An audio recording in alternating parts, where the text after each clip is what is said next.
Now, here's Jamie. Thanks for staying tuned in here to the Jamie Meloni Real Estate Show here on 1250 Wins WHNZ. I'm joined in studio today with Stella Giudicelli, fellow real estate agent at Coldwell Banker.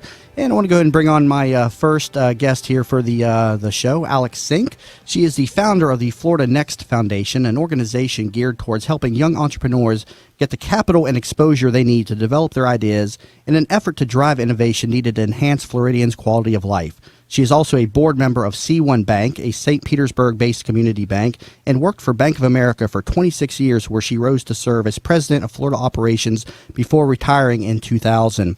Alex Sink served as chief financial officer for the state of Florida from 2007 to 2011, where she was responsible for the state's accounting, treasury, and cash management, along with insurance agent licensing and risk management, and was also the 2010 Democratic nominee for the state of Florida governorship. Alex, thank you so much for joining me today on the air. You have an extremely lengthy and impressive resume of both public and private service to our great state. And your latest project is the Florida Next Foundation, which you founded in 2011. Tell the audience and myself more about this organization and your motivation behind its creation. Okay, well, the audience can go to the website, floridanext.org. But basically, after 2010, remember the state of Florida, Jamie, was still in a very bad economic position. We had not come out of our recession by any stretch. And I just had a belief that the way to rebuild the Florida economy is one job at a time and to grow our own businesses rather than go off and think that some New York City-based big Fortune 1000 company is going to just pick up and move its headquarters to Tampa, for example. We've tried that approach for about 30 years, and it really hasn't worked. Right. And I think that it's important to support local small businesses and entrepreneurship and innovation. And so I've started this 501c3, a nonprofit, nonpartisan organization to identify ways to just inspire a state of innovation in our state. Mm-hmm. And so out of that, we have done a number of projects in the next 3 years, and I know you're going to ask me about some of those. Oh, yeah, absolutely. First of all, you say 501c3. We hear that term a lot. Mm-hmm. Tell us what a 501c3 is. It's a 501c3 refers to an IRS code. It's a law which says that an organization can establish itself as a nonprofit. Okay. And in return for that, then people who are making contributions to that organization can take a tax deduction for that any contribution that they make. So we do fundraising, and we live off contributions, and the donors can write those investments off on their taxes. Okay, and so the organization's goal is to promote entrepreneurship, sort of like a Shark Tank mentality. Yes. On the show where you have your ideas and you pitch them to 5 very intimidating guys hurling all kinds of questions and stuff at you, and you're kind of like, I don't know. Is that kind of the approach that you take here, or is it kind of a more of a soft approach here? No, we take that approach. One of the things that we also identify, we have kind of a two-pronged approach. One is encouraging startups and entrepreneurship and innovation, but also another thing that I noticed was that we had a brain drain. We had a lot of our young people, because the economy was so bad in Florida, were having to leave the state in order to find good jobs. And their parents were certainly complaining about that. And so we wanted to really focus on what is the young professional looking for? How can we attract and maintain and keep our very talented young professionals here? So we started doing something called an Impact Forum. And for an example, we're getting ready to do one in Tallahassee tomorrow. There will be another one in Fort Myers in early November. But we did some of our first Impact Forums right here in Tampa. So this is the way it works. We invited a bunch of people, maybe 30 to 50 people under the age of 40, to come and pitch ideas for things or projects that they think would improve the Tampa or the St. Petersburg community. And we give them 90 seconds. They get up in front of the group, and the audience is maybe 100 people. And in Tampa, we had maybe 15 great ideas, put them up on a board, and we invited the audience to vote on their top 3 choices. And we identified the top couple of choices, and our foundation, the Florida Next, works with a group of volunteers to try to make that idea into a reality. Very interesting. It's very inspiring to see and to discuss an organization with the mission of promoting and inspiring entrepreneurship, being led by yourself and a strong network of directors and staff. Tell us a little bit more about some of the people you have assisting you with this operation and their accolades and how their influence is helping this organization to grow. Okay, well, we have a very, very small staff, small budget, but our executive director is a young professional, a young man by the name of Ned Pope. He's an expert in project implementation, and Ned is the one. He's a one-man stand almost. He's out running these impact forums and then working with the groups. He's very skilled at project management.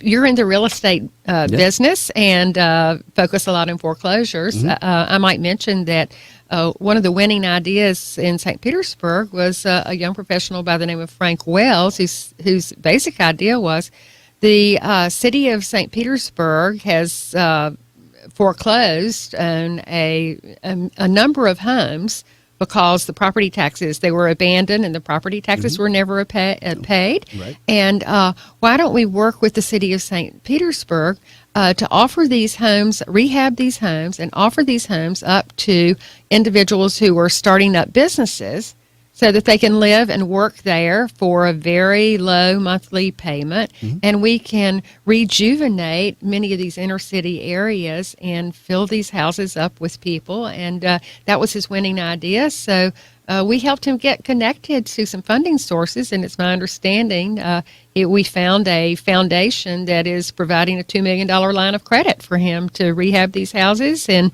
enable anybody who has an idea to start up a business. Obviously, they'll be vetted and everything to be able to live and work in these homes. Yeah, it was. I was reading about that on your website where you're promoting all the different impact forums and the ideas that have come out of them. The St. Petersburg project, for instance, you called I think it was called the Venture House. Yes, and it was designed for young professionals who want to build a business out of their home, correct? And they could take these foreclosed properties and I guess rent them from the city for like $1 a year, I think is what it said. Do you have, and I'm not put you on the spot, do you know if there's like a high supply of these homes out there, or do you have any information on that, or no? I think there's several dozen. There's several dozen. But for anyone listening who wants to know more, they can contact us at floridanext.org or I believe we have a description, and Frank Wells is the young professional this was his brainstorm idea. So he probably thought of this just driving through a neighborhood one day, saw all the rundown homes. But your organization, the Florida Next Foundation, gave him a forum to get his idea in front of impactful people. Absolutely. So he had a 90-second script, and he came to one of the impact segments. 90 seconds. He came and presented. We had a lot of the, quote, right people there. Not only did we have other young professionals, but we also invite representatives from chambers. We invite investors. We invite people who have money to invest in projects because the word gets around that these are interesting projects. And these are more social entrepreneurship projects. We also are working, we're co-located at a place called the Tampa Wave, which is the second story of what we know as the Beer Can Building. Right. And on that second floor, there are probably, as we speak, I want to say 20 companies who are being incubated. Mm-hmm. They're there for maybe 3 to 6 months at a time, and they are looking for opportunities to get mentorship and ways to raise capital, because as you know, the number one issue is how am I going to get the capital to run my business. So those are we're just we're there to help. We're there to help grow our economy in Florida and really be focused on the enormous amount of talent that exists right here under our nose. Now, these impact forum events, how do you promote these, or how do we get information? I know you got them on the website, but where else are you promoting these? How are you getting people in the exposure out there? Well, through our partners. For example, when we go up to Tallahassee tomorrow, we got some funding from the Community Foundation. The Community Foundation plus the United Way here in Tampa Bay supported our efforts in our impact forum. We might be partnered up with We're partnered with FSU in Tallahassee. So we have to find community partners who are really plugged into the local communities, because we're not some outside organization that wants to come in and tell you what to do or how to do it. We just know how to facilitate and how to. What we want to do is take an idea. Lots of people have good ideas, and make those ideas into realities and real projects with real work plans. Yeah, now see, you just mentioned you have the Tallahassee Impact Forum coming up here on the 14th, which is tomorrow? Yes. And then you got another one in Southwest Florida coming up on November 5th as well. Is that correct? That's right. And who are the people in the audience that are judging the, you mentioned there's people that vote on it. Who are the people out in the audience that are voting? Anybody who comes. Just anybody, so I can show up and have a vote. Oh, definitely. Anybody who's interested is welcome to come and attend an impact forum and pitch an idea. I mean, one of the winning ideas of the Tampa forum, it was just a young man who came to listen, and during the course of the night, he came up with this idea that we need to be a more philanthropic, charitable giving community in Tampa Bay. Yeah, save that thought there. We're going to take a quick break. I want to talk a little bit more about that coming back from the break. She's referring to the winning forum, which was the Sunday Sounds event here in Tampa. If you're just tuning in, though, you're listening here to the Jamie Meloni Real Estate Show here on 1250 Wins WHNZ, and we're talking with Alex Zink, founder of the Florida Next Foundation. So please stay tuned. We'll be back here in a moment on 1250 Wins WHNZ. With local expert Jamie Meloni.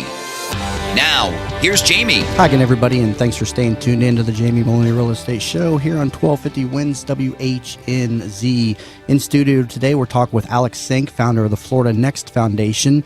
And I want to continue the conversation here. We're talking about the Impact Forum series and how people are getting their ideas out to the community. And we were just talking about the very successful idea that came out of St. Petersburg, the Venture House idea, where people could pick up homes that have been foreclosed by the city for $1 a year on a rental basis, with the opportunity to even purchase them for $1 to grow and promote their business out of their homes. And the idea in Tampa was something known as the Sunday Sounds. Tell us a little bit more about that idea that came out of a Tampa Impact Forum. We had two winning ideas out of the Tampa Impact Forum. The first was Sunday Sounds, and the idea here is that in order to attract and keep our young people, they like activities, and they like to know that maybe the first Sunday of the month is a certain activity in a park. And the young woman who presented it said, the common language is music. Everybody loves music, and we have a lot of local groups that are doing music. Let's create an environment where everybody knows that on a certain Sunday of the month at a certain park, there's going to be local music, and almost like a fair kind of thing. So we're still working with the city of Tampa on that project. It hasn't become reality quite yet, but we haven't given up on it, because that was a winning idea. And the second idea was a young man who just came up with this idea in the middle of the forum. He said, we're not philanthropic enough. We're not good givers in Tampa Bay. We rank very low in terms of national giving. Let's do something about that. Young people need to get in the habit of giving, but make it easy for us.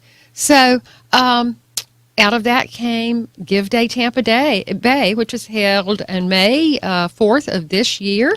340 nonprofits were participating in it, and it was all about this. It was all about the power of mobile giving. Give $5, give $25, give $50, give $500. But let's get younger people engaged in giving.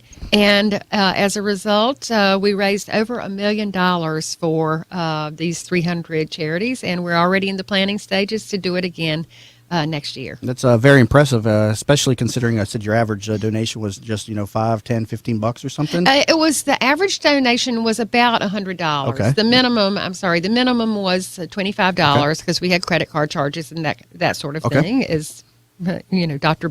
Credit knows about. But yeah.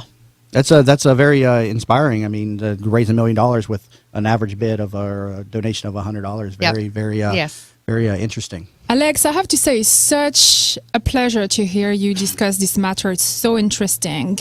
And what I was just, reflecting about is I am from France, and what I found is over there I was raised and educated to work for others, and we not really sensibilized to what we can do in leadership and in entrepreneurship. That's my experience anyways in my education. And when I lived in France, I left the country, I was 21.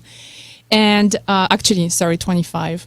And so listening you talk, it's so interesting. And it's been my experience here in America. Living here, I got to know myself as what I can do as a human being in leadership, in entrepreneurship, in giving and being there for others. And that's actually why I left my previous company, which I was working for a bank, and I had a very good position, and I really wanted to know myself as a leader and as an entrepreneur as a real estate agent. So it's just really, really great, and thank you for what you're doing. But it's just great you're creating that environment for people who have the entrepreneurship and leadership, and help them make it come true. Well, you're right, Stella. And here in this country, out of the dark days of this almost depression that we went through for so many 5 or 6 years, particularly here in Florida, so many young people came out of college or their education, or they lost their jobs, and they turn around and they say, well,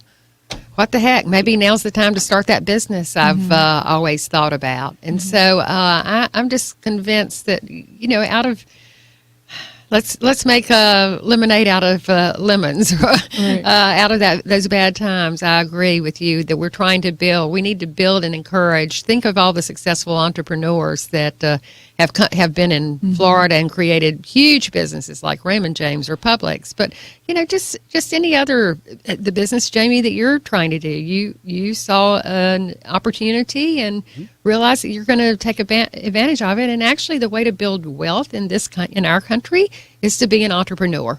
And one more thing is it's important to not be afraid to fail. One of the things that I learned when I studied entrepreneurship is that if you haven't failed at a couple of businesses, you're not good enough yet. You're not stretching yourself. And it's okay to fail, because out of those failures become learnings, and then you're able to build a successful business. And also to be philanthropic and charitable, and realize that you want to give back to others and improve life in your community. I've just became American. Oh, congratulations. Yes, a month ago, and I'm very much an American wannabe, so that's why that me being an entrepreneur, I feel I'm, really American. But one of the things that I pinpointed about me becoming an American is how the Americans around me have always encouraged me and made it very positive to fail. And I think it's it's a beautiful thing to be okay and comfortable to fail. And I just it gave me chills when you say that, because I think it's a beautiful thing about America. Yeah, and a very good point. You can't be afraid of failure out there, and I wouldn't be where I'm at today if I was afraid. If I'd been afraid to quit my job 7 years ago and enter a real estate market with no experience and no connections and nothing. And I've risen, to a top real estate agent, and now I'm a radio show host. And people ask me all the time, were you afraid? I was like, no, not really, because if I would have failed, I would have just found something else to do, or I would have just kept trying until I either succeeded there or went on to something else. Now, I want to continue the conversation there about the Florida Next Foundation, and I see here Bright House is teaming up with local chambers here in Tampa and Orlando to recognize some of the region's best startup companies as part of the Bright House Regional Awards. Tell us a little bit more about this and how the best startups are getting recognized through this event. Well, I was reflecting back on 3 years ago when we started the Florida Next Foundation, that there were just the beginnings of the conversation about startups and entrepreneurs and innovation, and taking research out of our fine research universities like USF and making these research ideas into reality. And here we fast forward, and now every time we turn around and we see that Bright House is sponsoring recognition programs for startups, and we've come a long way in 3 years in recognizing the fact that this is an important part of our economy. I'd rather see 200 startups hire one person or two people than one company come with 200 jobs, for example, because that's how we grow our economy, we expand. And those startups are really committed to this area as long as they can provide capital. So Bright House is looking for nominations for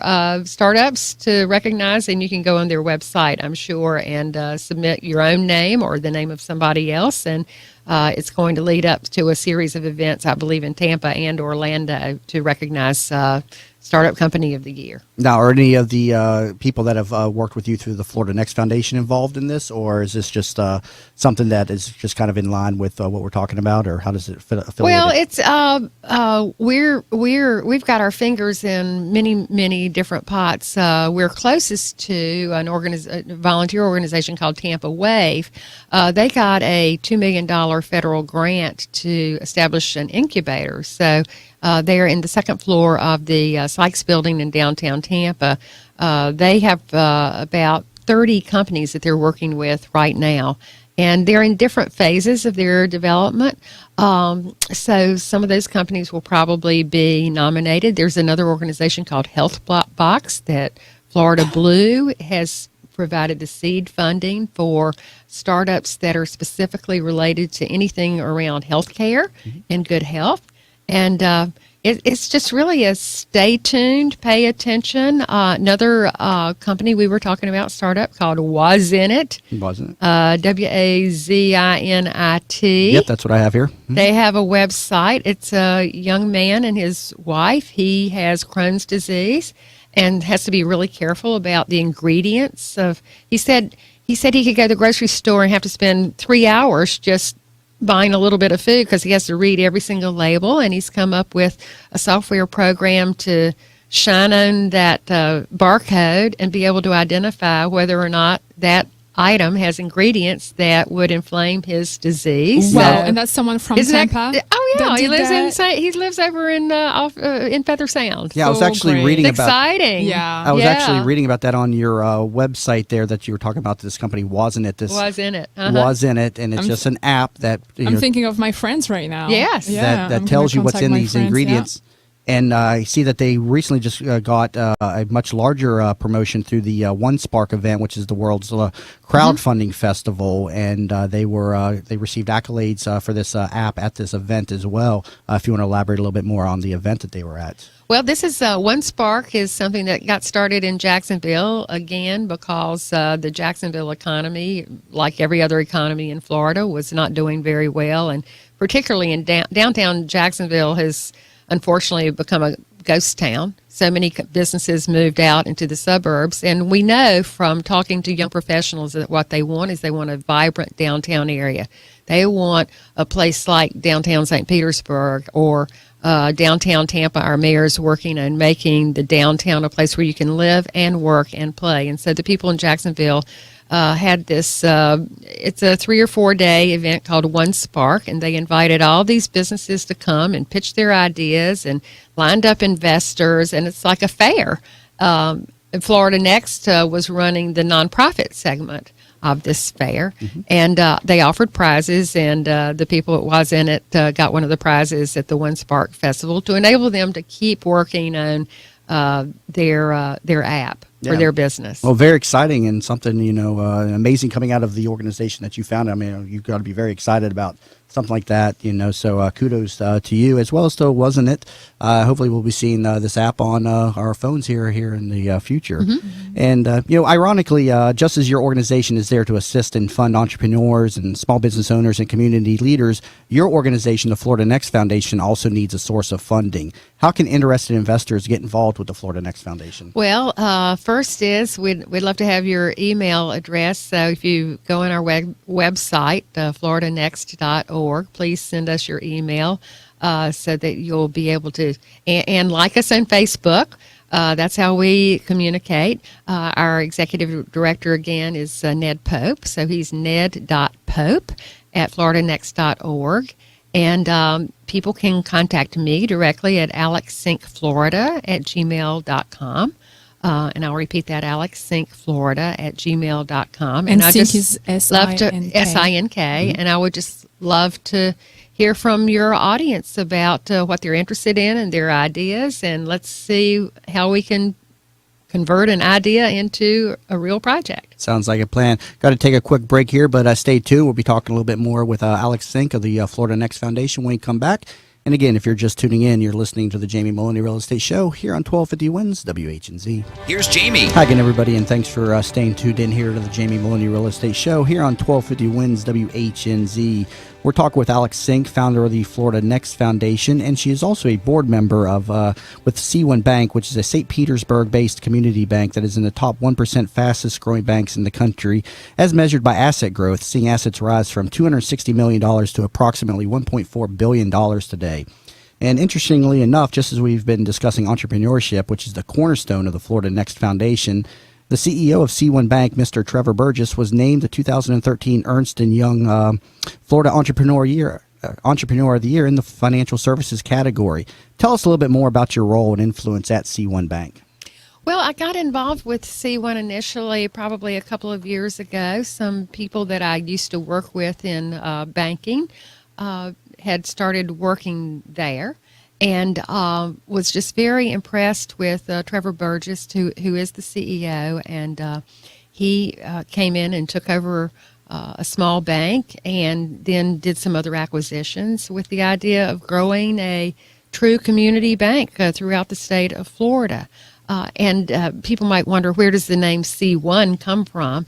It stands for Customers First and Community First. They're very interesting. And I like that very much. And this summer, about couple of months ago, they did a public offering. There are not very many companies doing initial public offerings right now, but they felt very confident in their investment model, and so C1 Bank is now listed on the New York Stock Exchange, and we're all very proud of that. And they're a bank that supports entrepreneurs, so it fits in very well with some of the other work that I'm doing, and they're very creative in their lending approaches and do a tremendous amount of small business lending. Yeah, and very, I can see how it's affiliated with Florida Next, and it kind of goes hand in hand with entrepreneurship, so I can see how you definitely decided to get involved with C1 Bank in addition to the Florida Next Foundation. What are some of the advantages depositors have when dealing with a local community bank over the large institutional banks?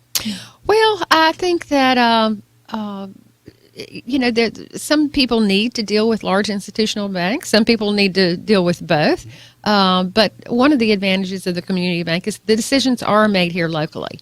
Whether you have a loan relationship or a deposit relationship, the people making the ultimate decisions about your credit request or about your deposit relationship really are sitting right over there in St. Petersburg.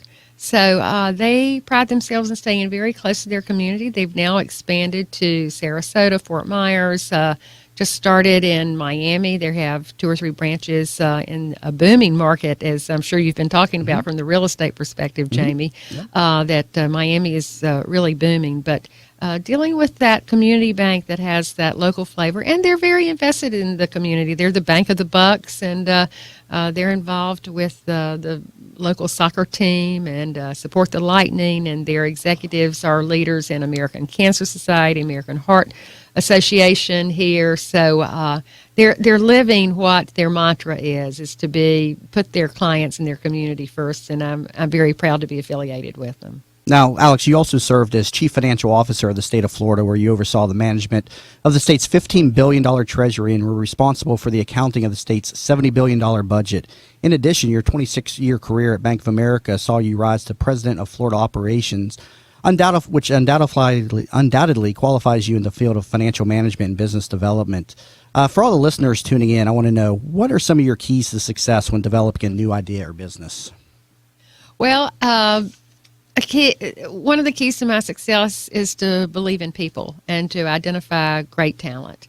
No one person can accomplish great things. You have to surround yourself with a great team of people. And Jamie, I bet you would say that your team that you work with at Coldwell Banker is a great team to deal with. It's just very important. You have to trust in people, and you want to maintain your reputation for integrity and trust when you're doing your business affairs. And you also, you have to have ambition and set goals. Yeah, I myself, I find the greatest challenge in growing myself and I think a lot of people do, is growth is a challenging part of any business, and the ability to find the right people to entrust with, assisting you in your business. And that's something that I have a challenge with. And I think it's a great point that you just raised, that you got to have the right people around you. And something that I think is probably the greatest challenge in growing a business is expansion. I mean, would you not say? I definitely would. And as we've done many roundtables with business owners, large and small. And when I ask them, what are your big issues? Well, they say access to capital, of course, to grow my business. And number two, right after that, is we're worried about being able to find talent. I can't find people with the right skills to do the jobs that I have available. And so that's why it's so important in this area for us to focus on education and encourage people to go as far as they possibly can to get themselves educated into the jobs. There are many jobs in this country and in this state that are going wanting. So be sure that you focus on what are these technology jobs are going. They're hard to find people to fill them. So let's get educated with the skills that we need for the jobs of the 21st century. Yeah. And what other areas do you see entrepreneurs and small business owners go awry with when they're trying to expand? Any other tips that you can raise out there for our listenership? Well, always the access to capital, mm-hmm. and being sure that you've got a good business plan. And there are many resources in the community. USF has a small business resource center to be able to help small businesses succeed. HCC is working with people who want to start up businesses, and University of Tampa, likewise. St. Pete College has an incubator over on their campus in St. Petersburg. So it's having a good plan, executing on your plan, finding the talent, and also availing yourselves of the many, many resources in this region that can help you succeed in your business. Yeah, I think having a business plan is important, and finding the right people to assist you in the expansion and growth of your mm-hmm. business. Definitely a challenge for me, and definitely a challenge that I see in a lot of the other business owners out there. And interestingly enough, though, your organization, the Florida Next Foundation, gives entrepreneurs a forum to help them expand a little bit. And in wrapping up a little bit, I want to just kind of highlight that a little bit more. The Florida Next Foundation, again, you can find that over at floridanext.org, some information on this. But the Impact Forum series, if you're an entrepreneur out there looking to grow and promote your idea, they offer these Impact Forum series where you can get out in front of people. And again, for the listenership, tell us how these operate again one more time. Well, in the Impact Forums, and we're hoping to come back, we're planning to come back around and do another one in Tampa and in St. Petersburg sometime during the first part of 2015.